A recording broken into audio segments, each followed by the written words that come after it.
Let's do it. How's everybody doing? All right. I have a microphone. So my name's Jesse Woodruff. I am a UX team lead at TechSmith. I have been working on our sign-in system service for about 3 years, and I'm here to talk to you about improving the sign-in experience. So, who in this room has signed into a website or product before? Any website, any product? All right. I don't think there has to be more hands out there than that, right? All right. I don't know. Is it auto-advancing? I don't know if it's auto-advancing. I don't think it's auto-advancing. No, it's not. I think it is playing. All right, so you're just going to hit that every 15 seconds? All right. So let's talk about this form. Who has never seen an error field on their sign-in experience? Who's signed in perfectly to their website every single time?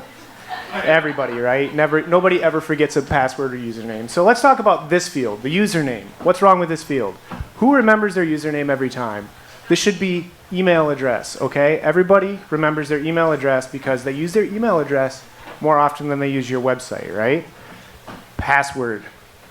What's wrong with password? Well, it's got to be 5 characters, no longer than 16. It's got to contain one of these special characters. Can't contain spaces, and it's got to have at least 1 capital letter. Why? Security, right? We're going to make a secure password based on those. So let's make a secure password based on those. All right. This isn't looking good.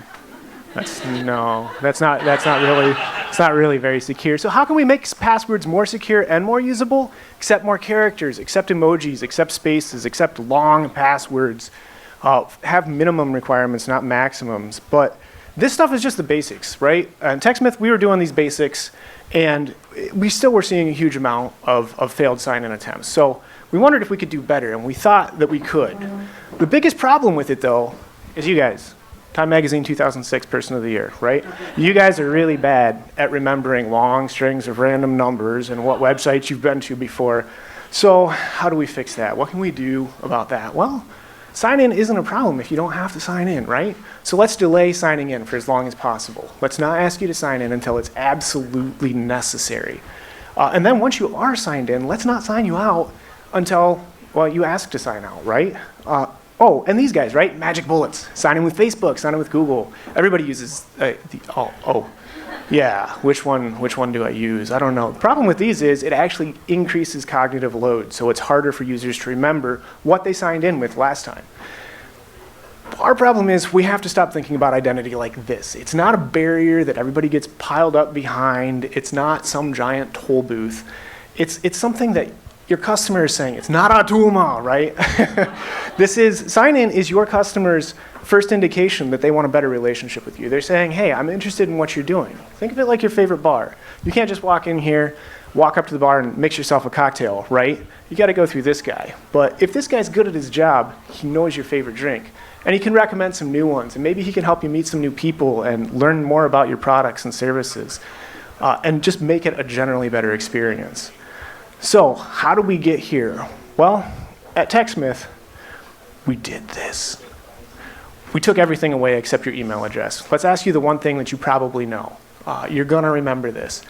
And if we know your email address, if you've been here before, we're going to let you know, hey, man, thanks for coming back.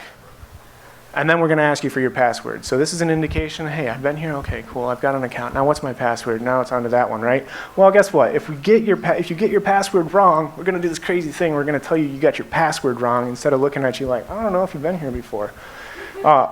If you haven't been here before, we're going to let you create a new account. Do you want to use Google? Do you want to use something else? Maybe just sign in, just create a new account, right?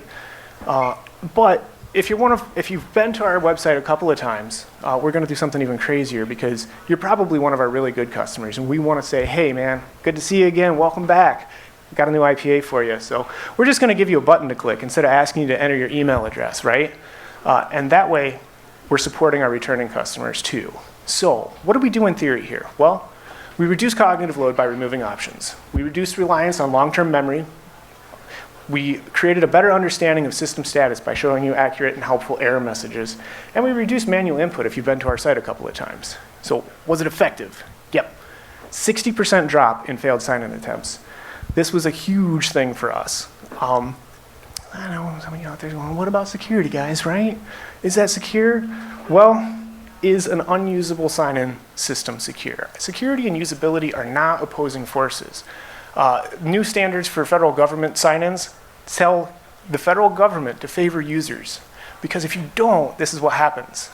Network ID and password posted right by the register, right? That's not very secure either. So, key points here. Think of signing in as an opportunity, not a barrier. Composition rules help no one. Get rid of those things. And assist the user whenever you possibly can. That's a very fast 5 minutes. All right, thank you, everybody.